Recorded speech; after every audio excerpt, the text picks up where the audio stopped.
myself.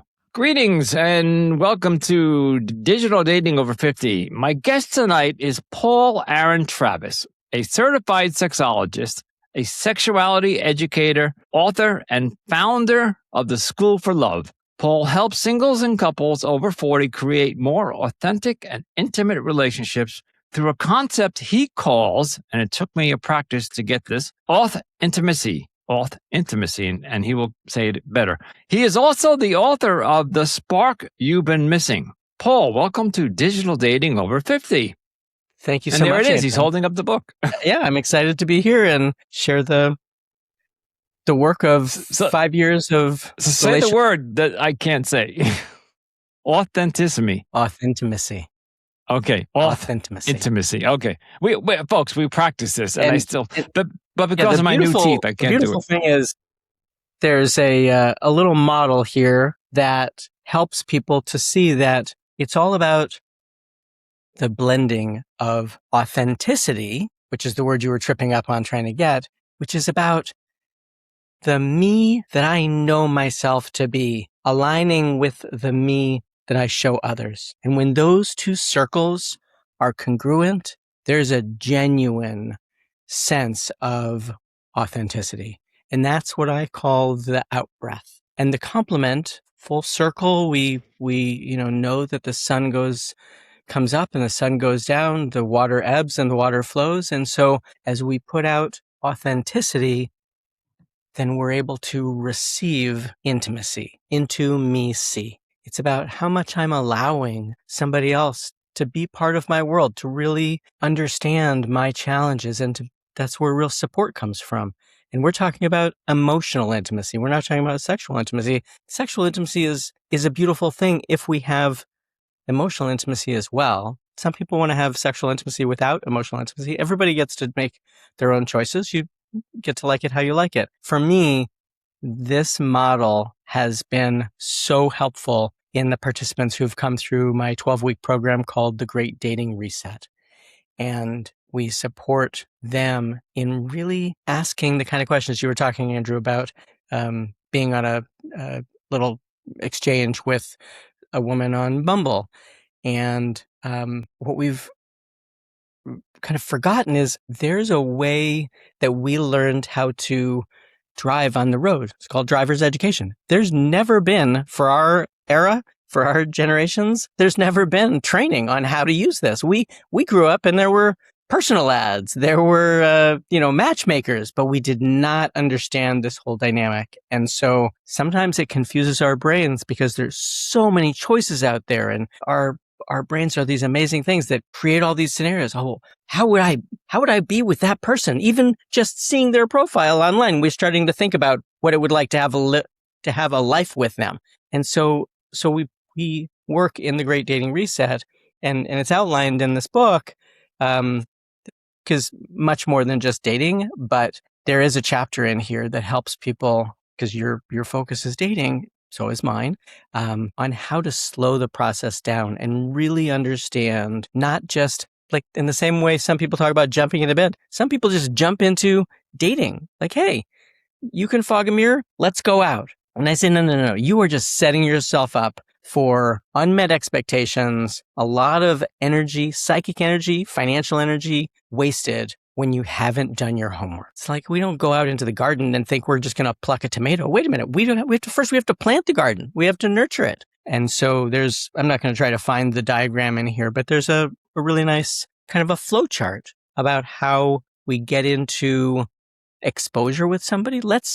For the first decision gate is, do we want to spend time with that person? Is that somebody that's even interesting to us? Because sometimes we've been so lonely without a date for months or years that we're just like, oh my gosh, somebody's willing to talk to us. Let's go out. Yeah. That's the wrong decision. I'm curious what your thoughts are. I can keep going.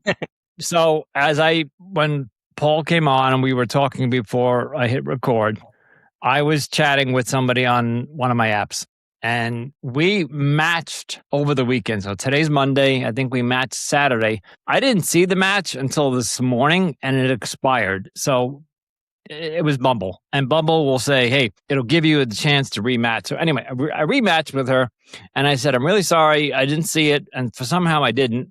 And she said, "Oh, I'm really glad that you did rematch. So because I really like you and I want to talk to you." Now I hadn't really looked at her profile, and she was coming on strong.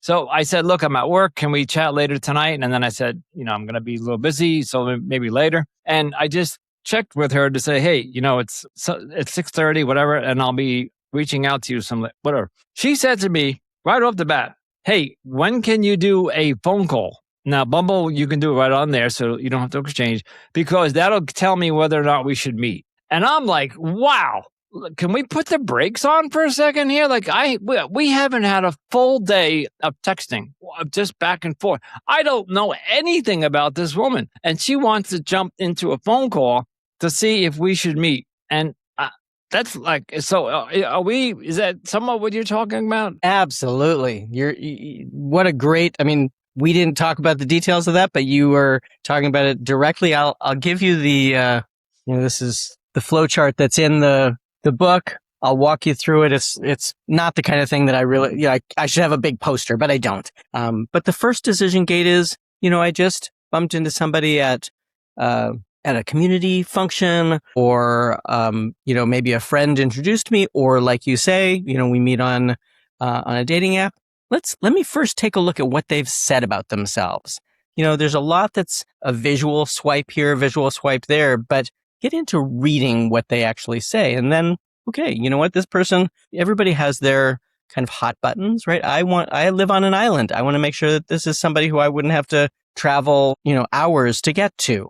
I have a belief in spirituality. I want to make sure that I'm talking to somebody who also shares that. So these are the kind of things where in the Great Dating Reset program, we get into, what are we actually dating for? I'm curious, Andrew, like, what do you identify as the reasons that you're dating? Well, and I would think everybody is unique and has their own ideas of why they're dating. I am single for almost coming up on 4 years because of a very bad relationship that went south, and I needed to stop, grieve, and then find out why everything that happened, and everybody can go back to the first season and listen to what happened. And then life happened. I had some medical stuff going on. Then the podcast came, and 2 podcasts, then 3 podcasts. So I've been like so busy, but I have noticed that there are times when I am home or I am down by the beach or whatever, and I don't have a companion. And I feel like, wow, this would be something I could really share with somebody. Like if you go down on my boardwalk and watch the sunset, it is just spectacular. And nice. I'll take my bike down there any given night, 8:30, watch the sunset, but I'm alone. No, that's a perfect time to meditate and be in touch with yourself. But to hold hands with somebody and just have her put her head on my shoulders and watch the sunset, I'm missing that. So that's why I would like to date, is to find that kind of a companion. Nice. So somebody that you'd like to live with? And then, yes, as we go further, I would even go up as far as marriage, because I think marriage is important over 50 because medical reasons, proxies, health proxies, and things like that. Healthcare system. Yeah, I can see that. Yeah. So in my experience with hundreds, probably over thousands now, some people want a companion for the weekend. Some people want to cohabitate. Some people want to get married. Some people will never get married again, right? There's different objectives. Some people are willing to drive hours to visit somebody, and then they spend, a week with them, and then they have a week off. So once we get clear on what kind of relationship we're looking for, that's a really good filtering function, because somebody who says, I want to get married is not a good fit for somebody who says, I'll never get married again, and I just want to see somebody on the weekends. Right. So the first decision gate that I mentioned is, do I want to kind of ask this person some more questions? Am I going to engage? Then there's some questions that we ask back and forth just to kind of lubricate the back and forth. Like you're saying, you felt this one was coming on really strong. So the second decision gate is, I asked a couple of questions about things that were important to me. I mentioned, for me, it's about spirituality. Another thing that's not necessarily about a back and forth, but most of the time I can figure out either, based on their city or how far they are, if it's 90 miles away, that's probably not a good fit for me wanting to be kind of under long a half an distance hour drive. doesn't do it for me. No. Right. So then my belief is, and what I've taught students is, the next thing is not a phone call. The next thing is a video call. And the reason why is because there is social science that says that in our interpersonal communication, in all interpersonal communication, but I'm just thinking right now, you and I, we know so much more about each other because of what we can see. These eyes are amazing. Body language. Yeah. Body language is the 55% of interpersonal communication is nonverbal. 38% is the tone of our voice. So you can get that on the telephone. And then there's actually the words that are said, which are actually only 8% of our communication. So 8 and 30, no, I guess it's 7 and 38. And then that makes the 55 is the majority. So not only is that the best way, like why would we, if we were going out dancing and we would sit out, 45% of the time? No, that doesn't, or 55% of the time, it doesn't make sense, right? So maximize the kinds of information that we can get in communication and the fact that we can tell if somebody is misrepresenting themselves. One of our participants was, thinking that they were talking to a Norwegian fisherman, and it was really a Nigerian scammer. And so you get on a video call and you can tell if you're talking to the person that represented themselves. If they say, hey, I can't be on video because of XYZ and this and that, they're probably avoiding something. Yeah. Agreed. And, that gets into the whole scamming. That person was asked for $2,500. I have a buddy who was, we have egos, and he was not willing to listen to my advice and go through the Great Dating Reset program. He was scammed out of $25,000. Yeah. I knew that was coming. Yeah. It's a real thing. And so then the last decision gate is, once we have that Zoom or FaceTime or, Bumble has its own video, that kind of thing. Once we have that conversation, then we can sleep on it and say, is this the kind of thing that I want to pursue? Not in the moment. Well, of course I want to go out with you, but give yourself a moment, a night to think about it, to sit with it and see, did that feel like something I'd like to do again? Or was there something that's saying, not, it reminds me too much of X, Y, or Z. My hair stood up or something. Right. Yeah. So how would I respond to that? It was really straight up. Like, I like to talk, and almost like as soon as possible. She almost sounds like she's trying to weed me out. Like, one of the good things about it, that she's 2 towns away and she lives in the town where I grew up. So I know the town, and yeah, it's great. So that part was good. I happen to think she's attractive, but she seems to be very quick to find out whether I'm going to be worth pursuing or not. And it's almost like, let's talk tonight or tomorrow, because if I don't like your voice or I don't like what you say, I can just scratch you off and go to the next guy. And that turns me off right there. It sounds like you're going down through your list, and you're going to. There's also the aspect of 5 guys she's going to talk to this week. How would I slow that down, or what? What do you have? Yeah. So your hunch about, you feel like you're just on a big list and she's checking you off, is one possibility. The other possibility, and I don't know, but it could be just the desperation we were talking before, right? About like somebody's been lonely for 4 months. They might be like, you look great. I'd like to see you right away. And my encouragement would be to slow down and say, hey, listen, I've got a really busy week. I'd like to just bounce a couple of questions back and forth to see if we take an interest in one another, and then set up if we feel good about that, then let's set up a Zoom call. It's so much easier to schedule than, driving 2 towns, and presuming that we both feel good about that, then we get together and we now are sitting down at a table or at a park or, going to play putt-putt golf. And we've got some history now. It feels so much more natural than right out of the gate, not knowing anything about the other one. I agree. I was taken back by the quickness of how quick she wanted to get on the phone. In the previous couple seasons, I would cover a lot of the basic rules, and really dating shouldn't have any rules. It should just be what feels right at the moment. But let's just say, for example, that if you meet somebody on any app, there should be 3 to 5 days worth of texting back and forth just to get a feel for that person. And then if things are going great and both agree to maybe a phone call or a video call that weekend, I would say then that's when it happens. So within a week, you do that. And then if that goes well, then yeah, let's go out for Panera Bread or whatever. Like I said, Papa Golf or whatever. Yeah. But Right. this is 24 hours after we met and 2 months. Yeah, what a talk, practical example. Yeah. And I don't actually have a prescription for the amount of time. You're talking about like, this should be about a week. I'm really thinking more from the structure of giving people, this idea of like rules of the road or driver ed for dating, so that you can actually think about, like there's actually a way that has worked for hundreds of people that maybe I just plug into that for a little bit and see if it changes my results. It's like getting help from a golf coach. You actually have to try doing it a little differently, and then you'll learn something from it. I think every relationship has value. They teach us what we want more of, and they teach us what we want less of. And so this sense of being a little pressured, that's probably a good thing to kind of watch the hair on your back. Yeah. And again, my little weak thing scenario is really just a very loose guideline.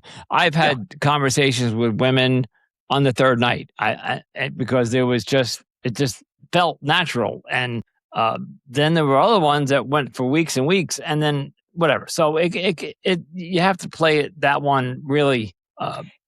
And, to be empathetic, but by ear. To be empathetic, Andrew, like she might have making this up. She might have had the situation where, she's had conversations or dialogues that have gone on for weeks and she feels like, is this ever going to go somewhere? So she might be a little antsy. I get it. I think it's just really a reasonable thing to just slow it down and say, hey, and blame it on, I've got a busy week. Yeah. And then you get to review because I have a couple of podcasts to record. Ask her a couple of questions and see if, she's willing to engage. Some people are not big typers. Some people are not, big texters, but, you can kind of get a sense of where that's going. And I get that. And I wonder, you might have hit on something.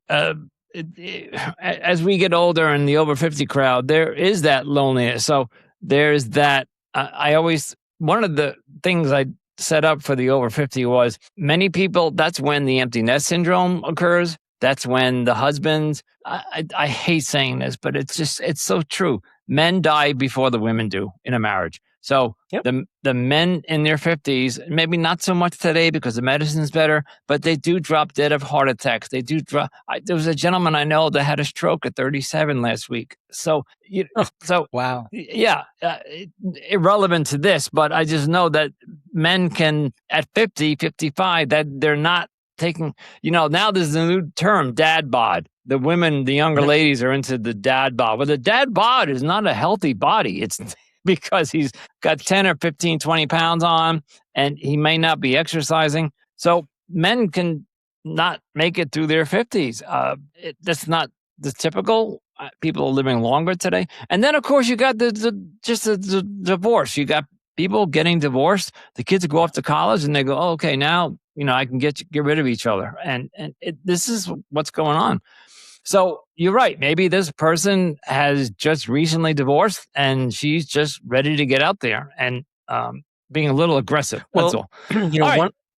One of the things that's underneath what you're describing, and it's part of this, the book. So I just wanted to kind of give people a little more of an idea of why they might want to check this out, because the Authintimacy framework is not only for dating and not only for helping. There's chapters in here about existing romantic relationships. There's chapter for familial, platonic relationships, and there's a chapter for self-relationship. And what this is all in the context of are three, what I call scourges, epidemics that we're going through. You know about the one, loneliness, but the other two that I bring up in the book are shallowness.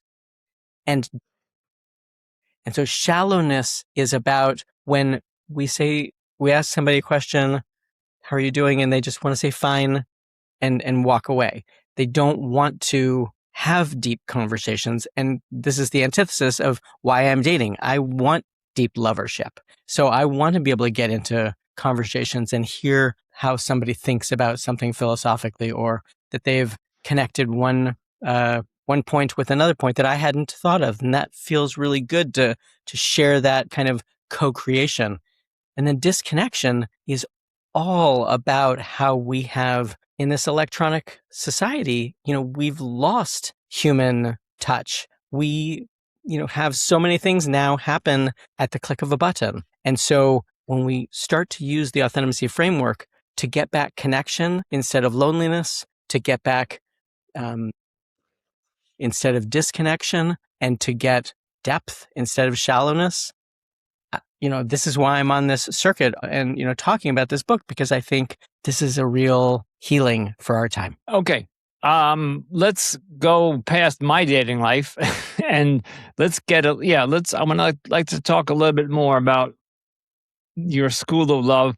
You went from, in your bio, you went from a management consulting business and became a sexologist and a sex educator. It wasn't a direct line, but you were talking I'd like about... to hear that. Yeah, let's hear that journey. And then what is it? What is a sexologist? I know, but let's explain to the audience. And what's the difference between a sexologist and a sexuality educator? As I stumble over my words, coming back, new teeth. Oh, you're doing great. It hasn't sounded off at all, just so you know.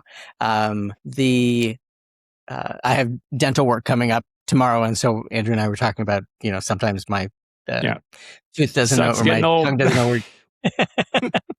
So, I had the great honor and experience in my mid and late 20s is when it started, of becoming an apprentice to lead a monthly gathering of 300 to 400 men in Seattle.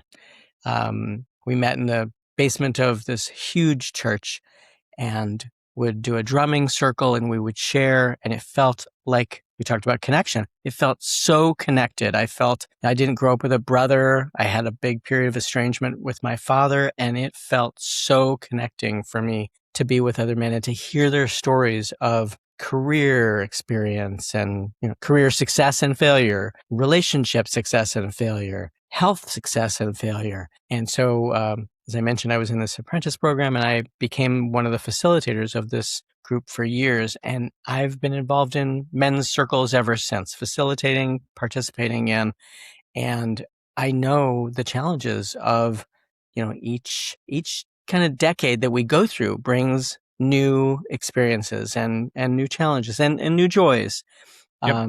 So that all led me through the course of my professional career, that when I did consulting and was president of the Institute of Management Consultants for that was 15-year period, and then I actually found a company that said, you're really helpful to us. Come and be part of us full time. This company is going to go gangbusters. And so I did. And that was about 6-7 years. And then I got laid off in 2020. And I decided, I'm not at 55. I'm not going to another company. I'm going to do something that's me again.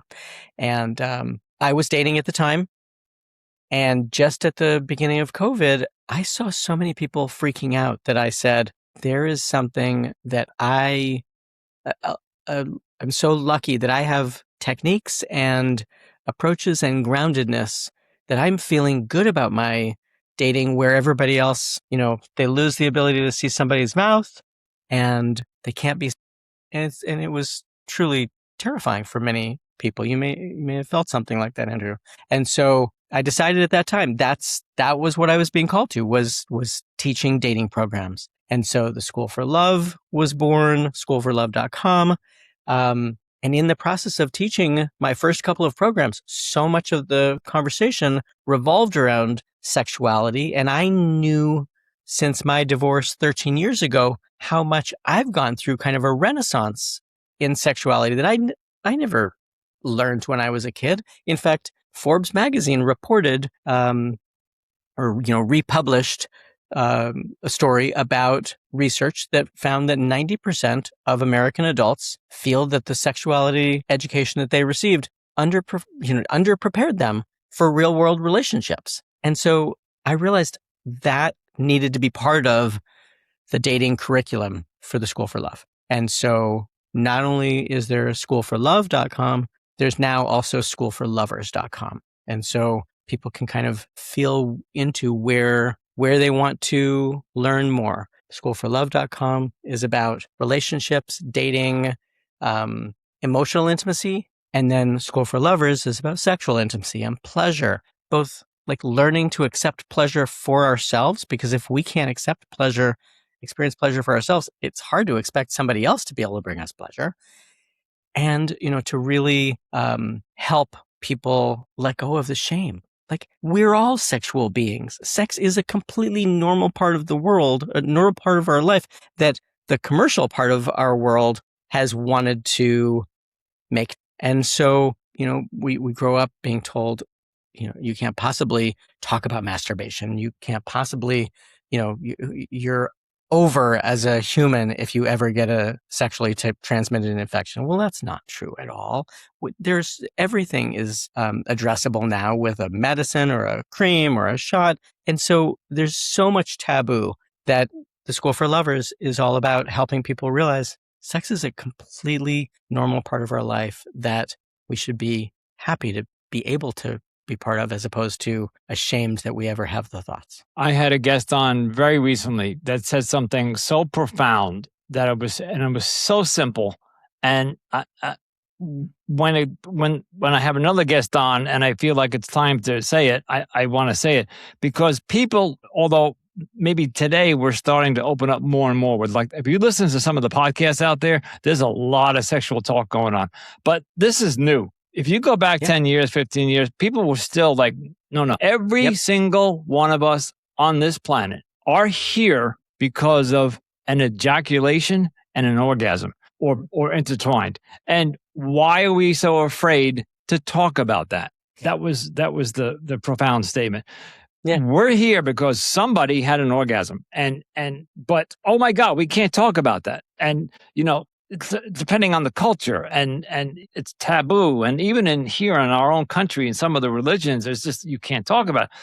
Why? And the more you talk about it, the more it, your School for Lovers and School of Love, you're right. I don't think my parents tried to prepare me for the sex world, but I got the birds and the bees talk. The man puts it in the vagina, and a little seed goes in, and then a little baby is born. But I didn't get anything outside of that. Like, well, that's not entirely true. My dad one day yelled at me because I didn't open the door for a girl on a date. But my dad did all right. But a lot of the parents back in the 50s, 60s, 70s, there was the birds and the bees, but literally. And if you had sex ed in school, it was, they took the banana and they put the condom on the banana. And there was nothing about talking about. Of course, then apps didn't exist and dating apps. So, but now we should be talking much more openly about all of this. And some of us are, but some of us still clam up. And there's so many different levels to it, Andrew, because you mentioned, the very basic PIV, penis and vagina framework. It's like, wait a minute, there's so much more to sex than just that. There are more nerve endings outside of a woman's vagina than there are inside. And so, but I wasn't told that. No. Exactly. And so much of the male population doesn't know that either, or they've heard it and they've never actually been trained, because most porn is about bang, bang, bang. And so I feel really honored to be able to help people realize, wait a minute, they can be a better lover by slowing down and not doing the same thing that's been done to women for most part. And and I learned, unfortunately, from the last relationship, which was not the good one, is to have a conversation with your partner outside of the bedroom or inside. If it's during the actual act, communicate. Tell me what you like. If I'm doing something and you like and you want me to keep doing it, or tell me that it's not working. But if you would talk to me. And people are afraid to talk. There are still people that want to go into the bedroom and turn the lights out and have sex in the dark. And I just don't get that, because I'm not seeing your body language. I'm not seeing how you're reacting to me. Right. And I don't get a visual of you. So that's not helping me with my eroticism. And there's still a lot of shame around a lot of this. Absolutely. And, you mentioned shutting off the lights. There's also this notion, so many of us grew up masturbating and knowing or feeling we had to be quiet because otherwise we were going to be discovered, and wanting it to, be done quickly, have that pleasure release quickly, that then we get into a relationship where we want to have a longer experience of sharing. And, our brain is saying, wait a minute, the way this sex is supposed to happen because of how you masturbated is quickly. And now you're wanting it to happen longer. And also we learned that we had to be quiet. And yet, what you're talking about in terms of interpersonal sexuality is to actually speak and let ourselves be heard. The groans and the moans are so much a part of the experience. But, without us talking about this, so many people are just quiet and voiceless, and, some not even being seen. Agreed. Oh, God, if I knew we were going to go in this direction, I would have had a whole list of questions for you. That can be a whole different question, because I've got another book coming out that will direct us. Well, then we might just have to have you back on. Yeah. All right. I do have a list of questions, and I think let's touch upon some of them because they're relevant to your book. They're relevant to the reasons that you're here.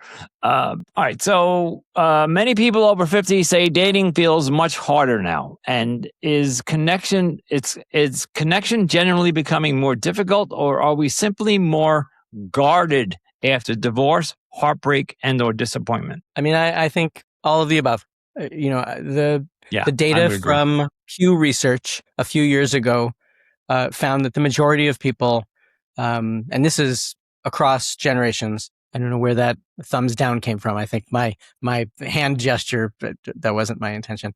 But the majority of people find that dating is less rewarding. It's harder. There's just such a spectrum of choice that people, like you were saying, feel like there's just a numbers. They're going down the numbers. And then you have the differences, and we're talking about, from my perspective, the bulk of society is heterosexual, and so the number of people in masculine bodies who are trying to get the attention of female bodies do not realize that they're outnumbered. That they are there are so many more men than there are women on the dating apps, and the women are bombarded. I had a great little case study 3 or 4 weeks ago, talking to a friend who had methodically gone through. He looked at 1,000 women's profiles. He decided on 300 that he wanted to message, and he actually took 10 minutes for each one to write a thoughtful outreach. How many do you think responded to him, Andrew? Out of the 300. 20? No, 300 messages that he sent, he got 3 back. 1%. Wow. And, for that kind of investment in time, I think many people get, sulk. They think like it's over. I'll never, find somebody. Yeah. And it's disappointing. And then on the women's side, they're getting so much attention, they don't know how to filter it all. And so their inbox is full. Yeah. Yeah. The process that I outline in this book, I'm actually working on another book that's specifically about what I call the dialogue dance. And that is actually reading somebody else's profile. There's actually research now. I think I'm going beyond your question, but this is worthwhile. The research journal called PLOS, P-L-O-S, published a study that found that people who have a thorough profile. They don't just write, I want pina coladas on the beach, and I like,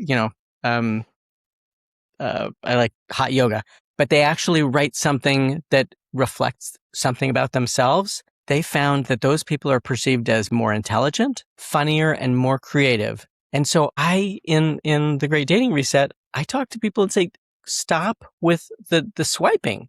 Read what the person has said. If they haven't said anything, they may or may not actually be able to form a sentence. The people who have written something will give you the clues about what they're looking for, and then ask them about that. And that's what starts interest, mutual interest, because when we express interest in somebody else, then they want to know something about us. To be seen is one of the most important things in a relationship. You're talking about wanting to spend time on, at the sunset, but you also want to know that somebody gets you, right? You want to know that when she's leaning in and putting her head on your shoulders, that she knows who you are, and she's just not like leaning her head on 92 other shoulders. So this whole idea of actually communicating what we want to share with somebody, we don't have to tell every single thing, but for the most part, people underutilize the amount of space that they can, that they're able to write. And they hope, I can't tell you how many people will say something in their profile like, ask me anything. I'm like, I don't want to have to take the time to ask you anything. I want you to have gone through the process of writing something about yourself that makes me want to take an interest. And by the way, if you do ask them anything, sometimes they get offended. So I've done that. I've actually asked them a question, and they were like,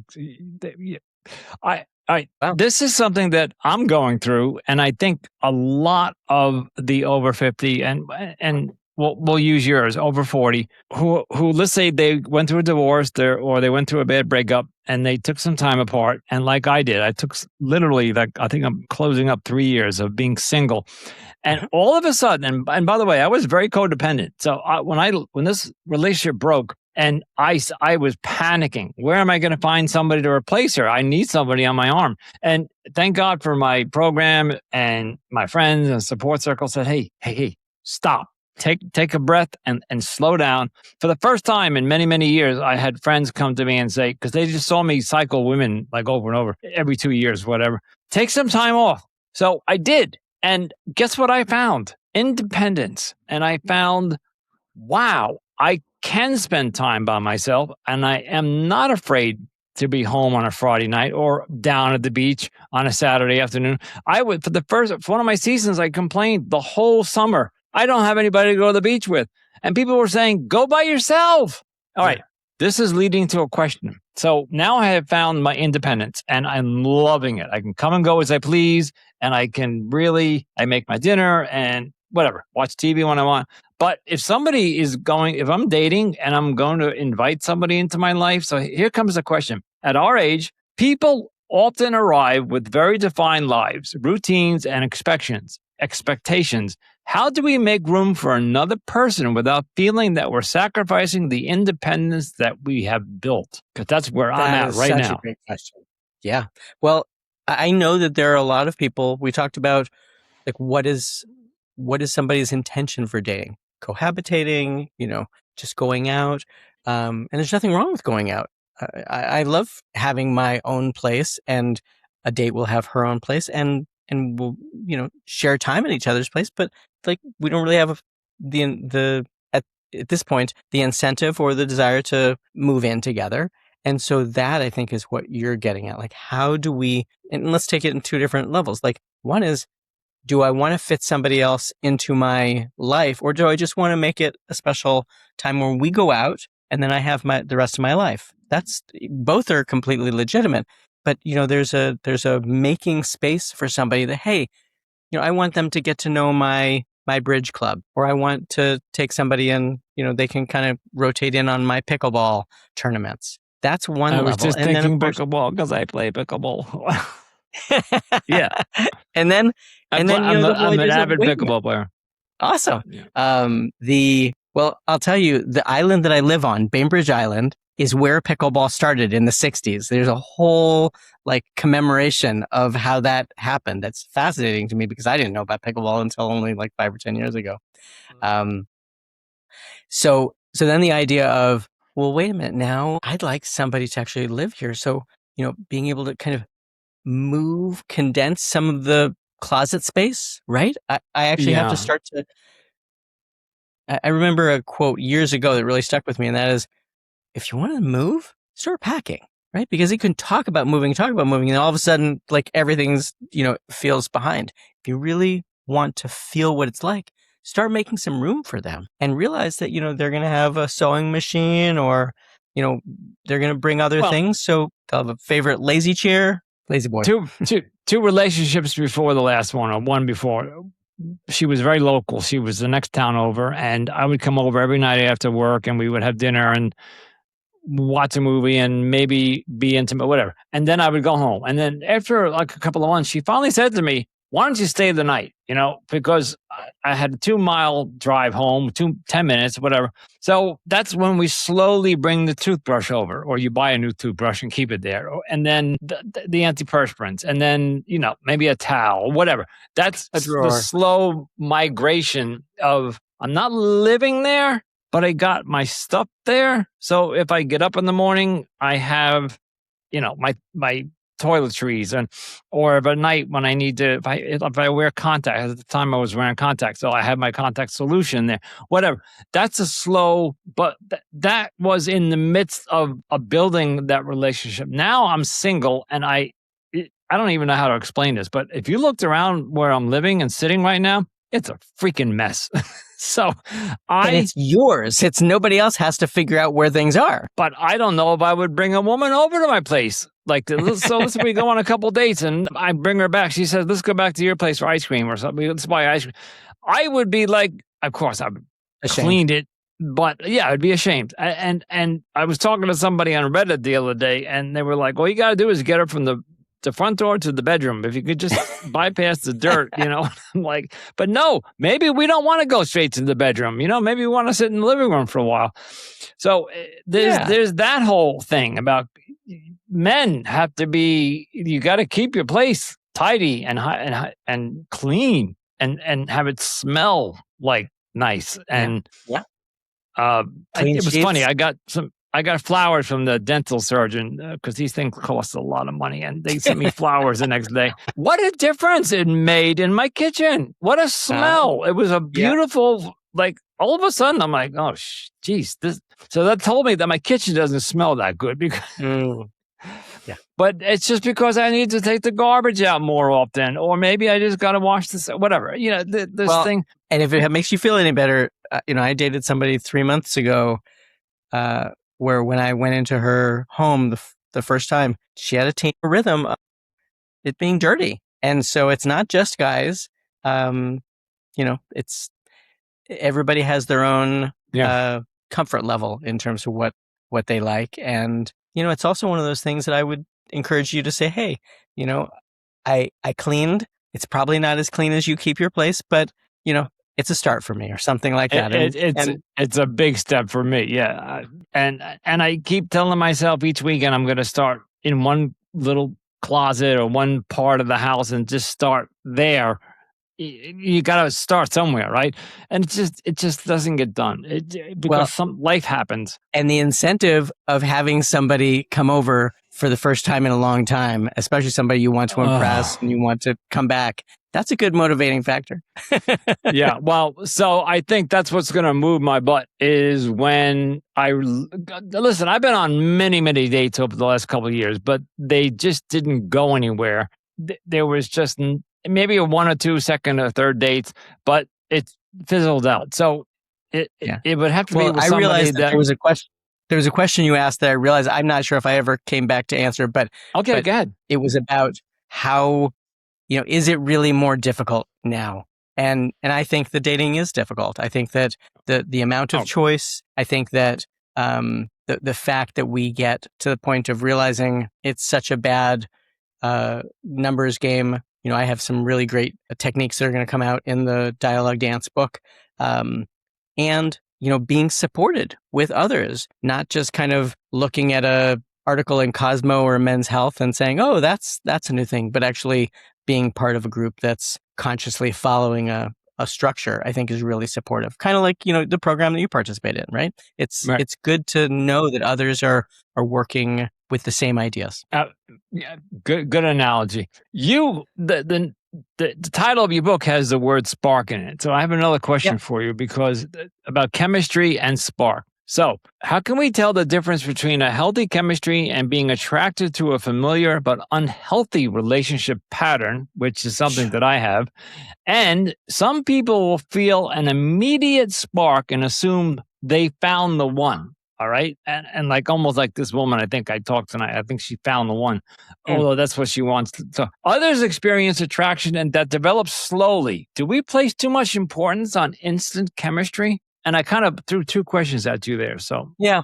I mean, I think that there are some people that there's not chemistry in the beginning and they're okay with that because they're okay letting it develop, simmer over time. For me, I know that almost every relationship that has been good is one where I've had an instant chemistry. And then, so is the eyes and sometimes the pheromones kind of pick up on something and then it's supported by, a cognitive connection. I call it psycho-spiritual sexual, right? It's like I want to know that I can have great conversation with somebody. I want to know that I feel a sense of we're not just here to, accumulate stuff and then having fantastic sexual connection and respect and delight. So that's kind of the things that I look for. And those are the things that only, come out or the connection itself over time.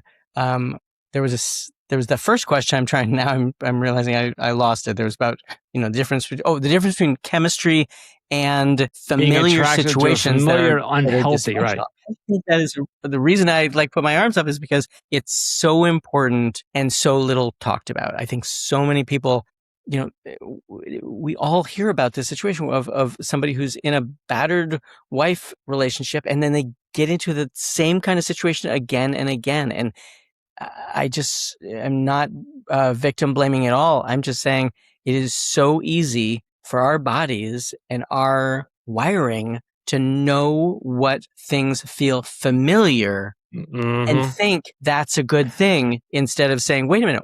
And that's why I asked you, why are you dating? We go through a whole bunch of introspection exercises and kind of inventory, like what were the great the great experiences that I had that I'd like more of. So once we have this as like an empowerment toolbox, then we can start to be a little more discerning and say, wait a minute, is this person feeling familiar or are they actually matching what I say that I want? I know we're running on an hour and I didn't want to keep talking, but we can certainly. And there's an old expression that I used a lot in season 1, season 2. It's better to go with the devil you know than the devil you don't. And that just goes to what you were saying. People seek out their comfort level, that their comfort, because even though it's unhealthy, you're familiar with it. And maybe you hope that something different the outcome will be different. So that's kind of why I took this time off. I was codependent. I was chasing women that were either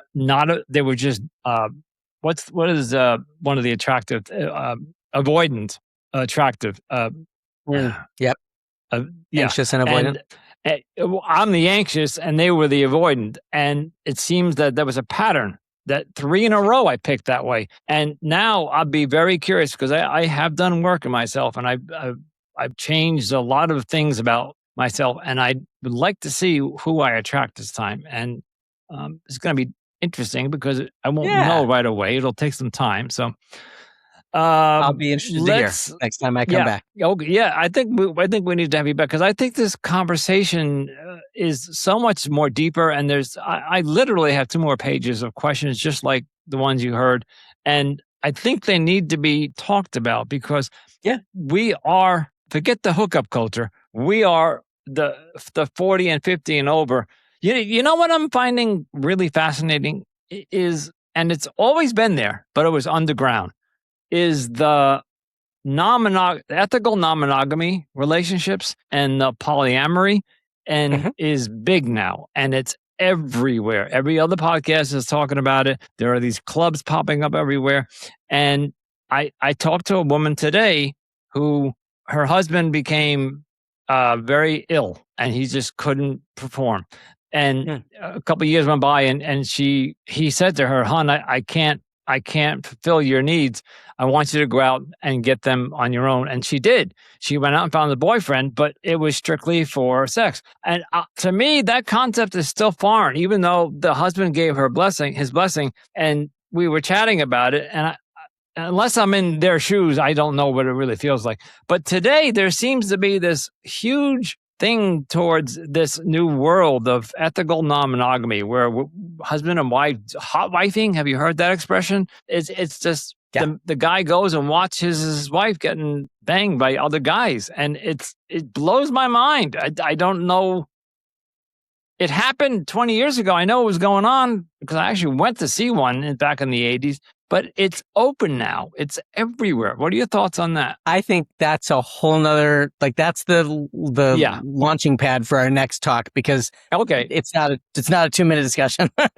Yeah. No, I threw a curveball at you there, but it's just something that was really fresh in my mind today because it came up in a conversation, and I would love to study that part of society that's doing this. And I don't think anything's changed. I just think it's more open now. I think you got all these. I think that's a good observation. All these websites, and so let's talk. We should wrap it up here. Let's talk. Tell the audience the name of your book again. You can hold it up if you like, and then tell us where we can find you online. Subtitle so that people get a little flavor of it. So it's The Spark You've Been Missing, and Unmask, Disconnection, and Deepen Relationships using the Authintimacy framework. And so that you can get at schoolforlove.com. And then, as I mentioned, I've got another book coming out from schoolforlovers.com. One is more about pleasure and sensuality and touch. The other one is really about respect and how we get our needs met, and a sense of belonging and authenticity. And on social media, do you have an Instagram, TikTok, Facebook? I can put those all on your, in your show notes. Okay, you'll send me those and I'll put them in. The School for Love, The School for Love is on Facebook and Instagram, and then in TikTok it's just School for Love, and YouTube is also School for Love. All right, great. Not so School I can of Love, School for Love. I'll put a promo reel out for Instagram, and I'll tag you, and same thing with YouTube. So we'll collaborate on that. So and it was really nice talking to you, Andrew. I'm glad to Paul stir the pot of great topics, and hope that your listeners felt a connection with it, and we'll continue the conversation when we can. Yeah. I'd like to invite you back. So when you have the new book out, let me know, and we will have you back on. Sounds great. Thank you so much. Yeah, Andrew, I enjoyed it. Bye, everybody.